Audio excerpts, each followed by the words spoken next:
যুক্তরাষ্ট্রের প্রেসিডেন্ট হিসেবে শপথ নেয়ার প্রথম দিনেই চীন, মেক্সিকো ও কানাডার পণ্যের উপর কর করবেন বলে ডোনাল্ড ট্রাম্প হুমকি দেওয়ার পর পাল্টা হুমকি দিয়েছে চীন। বেইজিং সতর্ক করে বলেছে, বাণিজ্য যুদ্ধে কেউ জিতবে না।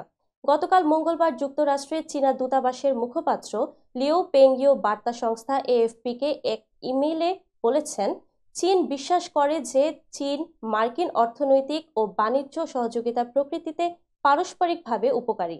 এর আগে গত সোমবার নিজের সামাজিক যোগাযোগ মাধ্যম ট্রুথ সোশ্যালে ট্রাম্প লিখেছেন, তিনি যুক্তরাষ্ট্রে অবৈধ অভিবাসন ও মাদক চোরাচালান দমন করার লক্ষ্যে প্রেসিডেন্ট হিসেবে শপথ নেয়ার প্রথম দিনেই চীন, মেক্সিকো ও কানাডার পণ্যের উপর কর আরোপ করব।